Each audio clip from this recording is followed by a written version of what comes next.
இன்னைக்கு நம்ம பார்க்க போகிறது சாம்பார் பொடி எப்படி பண்ணலான்னு பார்க்கலாம்.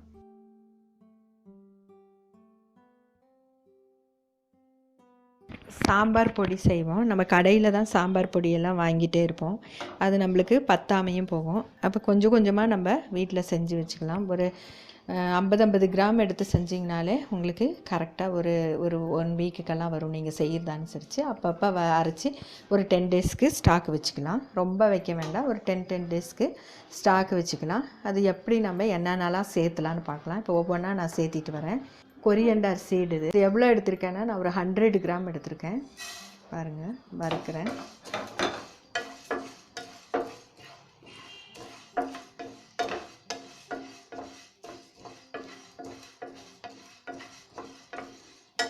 எண்ணெயெல்லாம் போடக்கூடாது, சும்மா அப்படியே வறுத்துருங்க. நான் ஒவ்வொன்றா உங்களுக்கு காமிக்கிறேன். இது ரொம்ப கரிய வேண்டாம், நம்ம இந்த ஸ்டேஜில் எடுத்துக்கலாம். கறியை விட்டுறாதீங்க, கொஞ்சம் ஒரு மாதிரி வரும்போது எடுத்துருங்க. வறுக்கும்போதெல்லாம் பார்த்து வறுக்கணும். எண்ணெயெல்லாம் போட வேண்டாம், எண்ணெய் போட்டால் பொடி ஆகாது. இது பார்த்து எடுத்துக்கோங்க. இப்போ இதில் எடுத்துருவோம். நம்ம பாசி பயிறு தோல் நீக்கினது இதை வறுப்போம். இதில் நான் ஒரு சிம்பிள் சாம்பாரும் நான் செஞ்சு காமிக்கிறேன் இந்த பொடியை போட்டு. அப்போ உங்களுக்கு தெரியும் இந்த சாம்பார் பொடி எப்படி இருக்குதுன்னு. இது பாசி பயிரோட சின்னதாக ஒரு பாசி பயிர் இருக்குல்ல, அதுதான். சும்மா இது ஜஸ்ட் இதில் எல்லாத்துலேயும் நான் இந்த மாதிரி ஒவ்வொரு ஸ்பூன் தான் போட்டிருக்கேன். ஒரு ஸ்பூன் மட்டும். கொரியண்டர் சீடு மட்டும் ஒரு 100 கிராம் எடுத்திருக்கேன். பாக்கி எல்லாமே நான் ஒரு ஸ்பூன் தான் நான் எடுத்திருக்கேன். பார்த்து எடுத்துக்கோங்க. இந்த சூட்டுலேயே கொஞ்சம் வறுத்துக்கும். உளுந்தம்பருப்பு 1 ஸ்பூனு.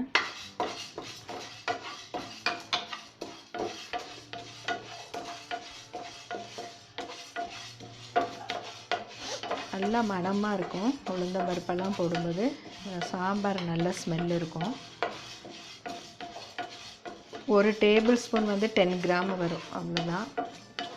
இப்போ ஒவ்வொரு டேபிள் ஸ்பூன் மட்டும் இதை எடுத்து நீங்கள் அதில் கூட கம்மி பண்ணிக்கிட்டு உங்களுக்கு ஒரு குவான்டிட்டி எடுத்துகிட்டு ஒரு சின்ன half ஸ்பூன் போட்டு ட்ரை பண்ணுங்கள். நல்லா இருந்தால் நீங்கள் அரைச்சி வச்சுக்கோங்க. எந்த பொருளுமே ரொம்ப நாளைக்கு ஸ்டோர் பண்ணாதீங்க. அது நல்லா இருந்தாலும் எப்படின்னாலும் ஒரு 15 டேஸ் 1 மந்த்துக்கு தான். அது கூட அந்த பொடியெல்லாம் நம்ம 15 டேஸ்க்கு ஒன்ஸ் அரைச்சி எடுக்கிறது நல்லது. பாருங்கள், நல்லா இதாகிருச்சு, முறிஞ்சிருச்சு. அரிசி 1 ஸ்பூன் போட்டிருக்கேன். இதில் அரிசி எதுக்கு சேர்த்துறோன்னா கொஞ்சம் திக்காக ஆகிறதுக்காக. இப்போ சாம்பாரெல்லாம் சேர்க்கும்போது அதுக்காக தான் இதை யூஸ் பண்ணுறாங்க. ரைஸ் எல்லாம் எந்த ரைஸ் இருந்தாலும் பரவாயில்ல, எந்த ரைஸ் தான் போடணும் நல்லா இல்லை. நம்ம மட்டன் சிக்கனுக்கெல்லாம் ஒரு சூப்பர் மசாலா நான் அரைச்சி வைக்குவேன். அந்த மாதிரி இதுக்கப்புறம் நான் ஒரு வீடியோ செய்கிறேன். நம்ம வீடியோ பார்க்குறவங்க சப்ஸ்கிரைப் பண்ண மறக்காதீங்க, லைக் பண்ண மறக்காதீங்க. நல்லா இல்லைனாலும் நீங்கள் அதை தெரியப்படுத்துங்க. எப்போவுமே எல்லாருக்கும் போடுறது நம்ம ஒன்ஸ் ட்ரை பண்ணிட்டு தான் நான் வெளியே சொல்லுவேன். இல்லைன்னா அதை சொல்ல மாட்டேன் நல்லா வரலன்னா. அது உங்களுக்கும் டைம் வேஸ்ட்டு. இந்த குக்கிங்கை பார்த்து செய்கிறவங்களுக்கும் டைம் வேஸ்ட் ஆகிடும். ஸோ நம்ம கரெக்டாக வந்தால் மட்டும்தான் நான் அந்த வீடியோ நான் போடுவேன், இல்லைன்னா போட மாட்டேன்.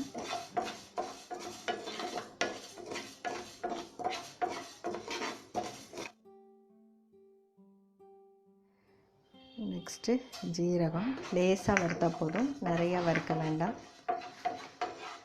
அது கூட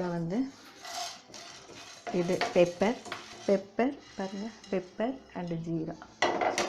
இது ரொம்பலாம் வறுக்கக்கூடாது, சும்மா வறுத்து போட்டால் போதும்.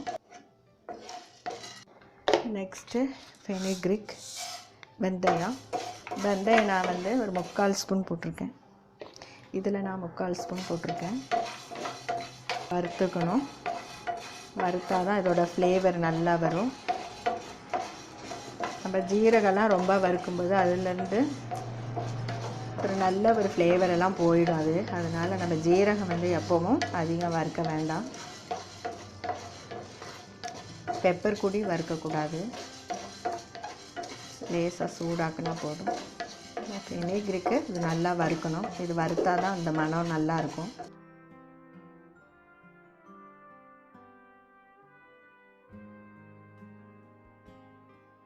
ஃபெனிக்ரிக் வறுக்கும்போது நல்ல ஸ்மெல்லு. இது நல்லா வறுத்தா தான் இதோடைய நல்ல மனம் கிடைக்கும். கடுகு சும்மா வறுப்போம்.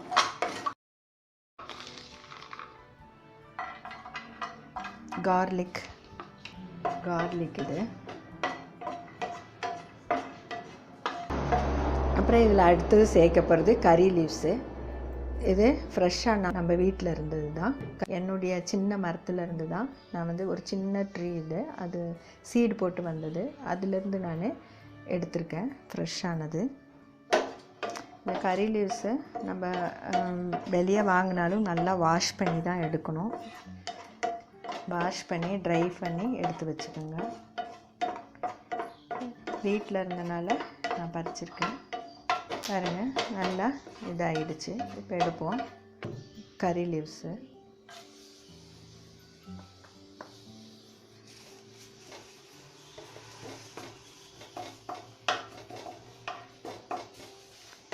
இதில் இதை அரைக்கிறதுக்குள்ளே நம்ம ஒரு சாம்பார் வந்து நான் ரெடி பண்ணி காமிக்கிறேன். இதே பவுடர் போட்டு நான் காமிக்கிறேன் உங்களுக்கு. இதில் வந்து 100 கிராம் கொரியண்டர் சீடு மல்லி போட்டிருக்கேன். அதுக்கு ஒரு 15 மிளகாய் போடலாம், ரெட் சில்லி.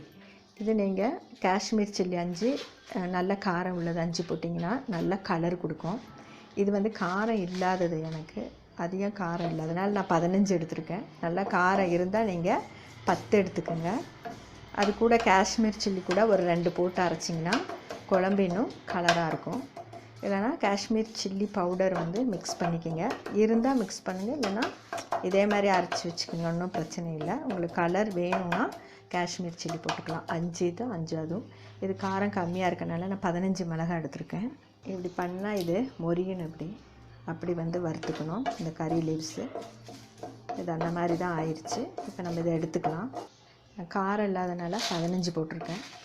நீங்கள் காரம் இருந்தால் 10 போட்டுக்கோங்க. அதில் 5 காஷ்மீர் சில்லி எக்ஸ்ட்ரா போட்டுக்கோங்க, கலர் கொடுக்கும். இல்லை மஞ்சளெல்லாம் ஆட் பண்ணி அரைக்க வேண்டாம். மஞ்சள் நம்ம குழம்புல சேர்த்துறனால, அப்புறம் காயில் சேர்த்துவோம், பருப்பில் சேர்த்துவோம், அதனால் வந்து மஞ்சள் சேர்த்த வேண்டாம். ஆனால் பருப்பு வேக வைக்கும் போது கண்டிப்பாக கார்லிக்கெல்லாம் சேர்த்தணும். கார்லிக், கறி லீவ்ஸ் எல்லாம் நல்லா நிறைய சேர்த்து நீங்கள் வேக வைக்கணும். அப்போ தான் அந்த சாம்பார் வந்து நல்ல ஸ்மெல்லாக இருக்கும். இதில் நம்ம பெருங்காயம் போட்டாலும் நம்ம பருப்பு வேக வைக்கும்போதும் பெருங்காயம் யூஸ் பண்ணணும். அப்போ தான் இன்னும் நல்லா ஸ்மெல்லாக இருக்கும். இது நல்லா வறுத்தாச்சு. இது ஆறின பிறகு அரைக்கலாம். எடுக்கிறேன் பாருங்கள், வறுத்ததெல்லாம் ஒன்றா போட்டு வச்சுருக்கேன். இது ஆறட்டும். ஆறின பிறகு அரைச்சிட்டு அப்படியே சாம்பாரில் மிக்ஸ் பண்ணி காமிக்கிறேன் எப்படி சாம்பார் வருதுன்னு பாருங்கள். பெருங்காயம் போடுவோம். அந்த பெருங்காயம் இதை அரைச்சதுக்கப்புறம் சேர்த்துலாம். எண்ணெய் ஊற்றுங்க. நான் அந்த சாம்பார் பொடி செஞ்சேன் இல்லையா, அது சாம்பார் பாருங்கள் எப்படி வருதுன்னு காமிக்கிறதுக்கு தான். சாம்பார் பொடி வந்து பண்ணியிருக்கேன். அந்த சாம்பார் பொடியில் நீங்கள் நான் சொன்ன அளவுக்கு மிளகாய் போட்டிங்கன்னா 5 மிளகாய் காஷ்மீர் சில்லி சேர்த்துக்கிங்க. 5 மிளகாய் வந்து கொஞ்சம் காரம் உள்ளதாக சேர்த்துக்கிங்க. அதர்வைஸ் உங்களுக்கு வந்து கொஞ்சம் வெள்ளையாக கிடைக்கும் நீங்கள் அரைச்சிங்கன்னா. அதனால தான் நான் அந்த கலர் கிடைக்கிறதுக்கு நான் சொல்லியிருக்கேன். அப்படின்னு கலர் கிடைக்கலன்னா நீங்கள் மிளகாய் பொடி இப்படி அரைச்சி வச்சுருந்தீங்கன்னா அந்த மிளகாய் பொடி வந்து 2 ஸ்பூன் வந்து அதில் சேர்த்துக்கிங்க. இந்த மாதிரி மிளகாய் பொடி வந்து ஒரு 2 ஸ்பூனு அதில் சேர்த்து மிக்ஸ் பண்ணிக்கோங்க. அப்போ தான் வந்து கரெக்டாக அந்த கலர் கிடைக்கும். ஏன்னா அந்த காஷ்மீர் சில்லி போடலைன்னா அந்த கலர் கரெக்டாக கிடைக்காது. இப்போ நான் இதை செஞ்சு நான் காமிக்கிறேன். அந்த மிளகாய் பொடி போட்டுட்டு நான் அரைச்சிருக்கேன், அரைச்ச பொடி காமிக்கிறேன். இது வந்து ஃபெனிக்ரிக், வெந்தயம், ரெட் சில்லி, கடுகு அண்டு கறி லீவ்ஸ் போட்டிருக்கேன். கொஞ்சம் ஃப்ரை ஆகட்டும். ஃபெனிக்ரிக்கு கடுகெல்லாம் பொரிஞ்சிருச்சு. நான் கொஞ்சம் புளி கொஞ்சமாக ஊற்றிருக்கேன். அந்த புளி கொஞ்சம் ஊற்றி வச்சுருக்காங்க. நான் இந்த மசாலா பண்ணி வச்சுருக்கேன் சாம்பார் பொடி. இதில் நான் ஒரு 2 ஸ்பூன் போடுறேன். உங்களுக்கு எவ்வளோ வேணுமோ அவ்வளோ போட்டுக்கோங்க. நான் 2 ஸ்பூன் போட்டுருக்கேன். இதில் மஞ்சள் எல்லாம் ஆல்ரெடி ஆட் பண்ணியிருக்கேன். நான் பருப்பில் வந்து நான் உங்களுக்கு உங்களுக்கு காமிக்கிறதுக்காக இது செஞ்சது. பருப்பில் கிழங்கு, கார்லிக் அண்ட் க்ரீன் சில்லி, கறி லீவ்ஸு, டொமேட்டோ இதெல்லாம் போட்டு வேக வச்சுருக்கேன். இதில் நம்ம ஊற்றலாம். குழம்பு செஞ்சும்போது வேறு தண்ணியெல்லாம் வந்து இதில் ஆட் பண்ணக்கூடாது. குழம்பு சீக்கிரம் கெட்டு போயிடும். சுடு தண்ணி இருந்தால் சுடு தண்ணி வந்து மிக்ஸ் பண்ணுங்கள். பாருங்கள் சாம்பார் வந்து எப்படி வந்திருக்கு. அது வந்து நம்ம அந்த பொடி தான் போட்டது. பாருங்கள் சாம்பார் பொடி என்ன மாதிரி நம்மளுக்கு வீட்டில் அரைச்ச சாம்பார் தான். நம்மளுக்கு இது சாம்பார் வச்சு காட்டினது எதுக்குன்னா அந்த பொடி போட்டால் என்ன மாதிரி வருதுன்னு காமிக்கிறதுக்கு தான் இதை நான் செஞ்சது. இதில் கொஞ்சம் கொரியண்டர் லீவ்ஸ் போட்டிருக்கோம். வீட்டில் ஃப்ரெஷ் கறி லீவ்ஸ் இதெல்லாம் போடுறேன். சாம்பார் வந்து சூப்பரு. அரைச்ச பொடி பாருங்கள். இதில் நீங்கள் காஷ்மீர் சில்லி போடலைன்னா கலர் கிடைக்காது. 50 கிராம் மல்லிக்கு நீங்கள் ஒரு 10 மிளகாய் எடுத்துக்கலாம். அந்த மாதிரி இதில் வந்து நீங்கள் அரைங்க. உங்களுக்கு எவ்வளோ காரமோ அவ்வளோ போட்டுக்கோங்க. கண்டிப்பாக இதுக்கு வந்து நீங்கள் கலர் சில்லி, காஷ்மீர் சில்லி போட்டே ஆகணும். இல்லைன்னா கலர் கிடைக்காது. இல்லைன்னா நல்ல சில்லி பவுடர் வாங்கி சில்லி பவுடர் தனியாக அரைச்சி வச்சுருந்தீங்கன்னா அதை ஒரு 2 ஸ்பூன் போட்டுக்கோங்க. அப்போ தான் இந்த கலர் நம்மளுக்கு சாம்பார் பொடி கலர் கிடைக்கும். இல்லைன்னா உங்களுக்கு கிடைக்காது. போடும்போது தண்ணி இல்லாத ஒரு கண்டெய்னரில் போட்டு வச்சிங்கன்னா ஒரு 15 days 1 monthக்கு ஸ்டோர் பண்ணிக்கலாம். பாருங்கள் நம்ம சாம்பார் வந்து எப்படி ரெடி ஆயிடுச்சு. நம்ம சாம்பார் பொடி ரெடி ஆயிடுச்சு பாருங்கள். அரைச்சது எப்படி இருக்குன்னு நல்லா இருக்குது. அதுதான் நான் வந்து இந்த சாம்பார் வந்து செஞ்சு காமிச்சேன் இந்த பொடி போட்டு. எல்லாம் ஸ்டோர் பண்ணாமல் ஒரு 50 கிராமில் வந்து நீங்கள் செஞ்சு பாருங்கள். நான் கொரியண்டர் சீடு மட்டும் நான் 100 கிராம் எடுத்தேன். பாக்கி எல்லாமே நான் வந்து ஒவ்வொரு ஸ்பூன் தான் எடுத்திருக்கேன். 10 கிராமு. நீங்கள் அதே மாதிரி ஒரு அரை ஸ்பூன் எடுத்துகிட்டு எல்லாமே மிக்ஸ் பண்ணிங்கன்னா ஒரு 250 கிராம் கிடைக்கும். நான் இது இப்போ எனக்கு 250 கிராம் கிடச்சிருக்குது. பாருங்கள் இந்த மாதிரி தண்ணி இல்லாத கண்டெய்னரில் போட்டு வச்சிங்கன்னா நீங்கள் சாம்பார் எத்தனை டைம் செய்கிறீங்களோ அது முடிகிற வரைக்கும் நம்ம யூஸ் பண்ணிக்கலாம். இந்த பொடி சாம்பாருக்கு மட்டும்தான் யூஸ் பண்ண முடியும். வேறு குழம்புக்கெல்லாம் இது யூஸ் பண்ண முடியாது. ஏன்னா இது பெருங்காயம், வெந்தயம்லாம் போட்டுருக்கனால நம்மளுக்கு வந்து வேறு குழம்புக்கு யூஸ் பண்ண முடியாது. சாம்பார் ஸ்மெல் இருக்குது. அது ஒன்லி சாம்பார் பொடி. சாம்பாருக்கு மட்டும் தான் யூஸ் பண்ண முடியும். பாருங்கள் எனக்கு 250 கிராம் கிடச்சிருக்குது. கடையிலலாம் எப்போவும் ஒரு சாம்பார் பொடி பேக்கெட் வாங்குறதுக்கு நம்ம ஒரு டைம் வாங்கினோன்னா அது ஒரு டைம் 2 டைம் தான், இல்லாட்டா ஒரு டைம் தான் யூஸ் பண்ண முடியும். சீக்கிரமாகவே தீந்துடும்.